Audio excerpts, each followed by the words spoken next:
This song today, but just in case there's sometimes seismic tremors in this area. So these are a couple of seismic tremor songs. That might come a little later. But this is called Tom Waits for Everyone. The car snorts the white lines on the expressway headed north. The CD player cranks out sounds, Spirit and the Soft Machine, Tchaikovsky's 1812 Overture and Chainsaw Jazz, and of course there's Tom Waits. Time may wait for no one, but everyone should listen to Tom Waits. Those who walk Spanish down the hall or are down there by the train, having communion with a chocolate Jesus, traveling the road to peace, drunk on the moon, or just trying to hold on. Sure, there's time for Nebraska and a bunch of early Beatle tunes. Miles Davis' Sketch to Spain and Beethoven's Ode to Joy, but always we need Tom Waits. Going to take it with you when you go on a downtown train, or make it rain and head for Heart Attack and Vine while looking for the one that got away, or the part that was just thrown away. It's true, all things come to those who listen to Tom Waits. Anyhow, this is very odd, actually. The next four are going to be all new poems. So obviously I must have found a bag of dope and, a bottle of Jägermeisters and pretended I can write for a little while again. Anyhow, this is called Pure Michigan, The Water is Ours. It was written on the 9th of this month.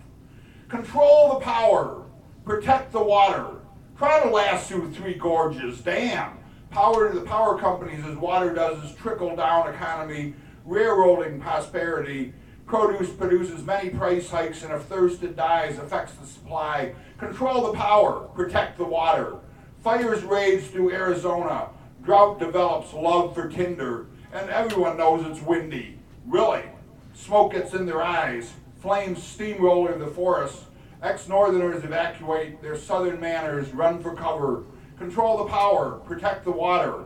Here we are in Michigan, surrounded by fresh water, until those annoying Illinoisians invite the Asian carp to dinner. Literally, there's still a little time, but everybody's leaving Michigan. Hey, and we have the water. We're covered. Okay? And this is called Parallel Terrible Parable. And that guy who was here, what was his name, Bill? I was talking about the echo. Yeah. Boy, I can really see what he's talking about. Then this is called a Parallel Terrible Parable. The wicked, wicked witch of Delaware did turn the innocent residents of Dover into mutated forms of salamanders. We know that as gospel truth and have documented proof of the atrocities. Video at 11. The United Mayors and Governors reacted with righteous rancor and came up with a plan, seeded the bedeviled Doverites, all the land of the city of Mount Clemens. The Delawareans did finally recover, but it was viewed as justice. Now, however, anyone who can trace their roots to the holy clans of Dover are allowed to take over Clinton Township, Roseville, and Fraser. How long will the world have to pay for what the Book of Dover so haughtily proclaims? Anyhow, last year at this time, I was, end of June, I was cutting up all my credit cards. The lawyers had decided that we were going to just cut up all the credit cards because, anyhow, so with about 11 months later, I finally got a new credit card, so that's kind of what this is called. It's called Taking the Credit. I rejoined the Plastic Nation, such a credit to my name. So now if every day I'm gone, communicating with the dead deer of Licorice Island, I'll gladly pay you monthly for a cash be gone today. Haven't bought a kayak yet, although I thought about it. The promise of the gold at the end of the rainbow, without having to pay for it, at least not quite yet. I've rejoined the Plastic Nation, such a credit to my name. Now this one's called Talking to Dead People About Baseball. I don't know if that's going to be the title forever, but that's what it's called right now, Talking to Dead People About Baseball. Jim Northrup completed his round tripper sometime last week. I remember the mid-60s. My dad would always tell me, hey, just wait and see. Jim Northrup will be just fine. But I, who had acquired my knowledge from the sacred columns on the backs of baseball cards, definitely disagreed.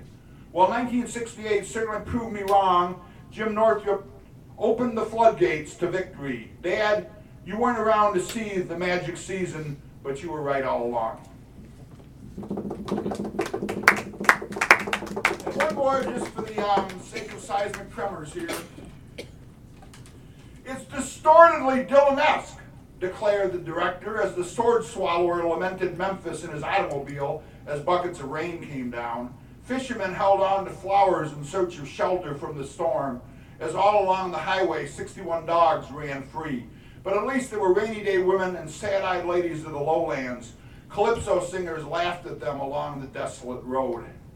It's distortedly Dylan-esque, declared the director when Einstein entered as Robin Hood in boots of Spanish leather and buckets of rain came down. Mr. Jones was on the dark side of the road with his tambourine in time as the malicious masters of war set men marching with God on their side, or so said 5 believers and absolutely sweet Marie, as all along the highway 61 dogs ran free.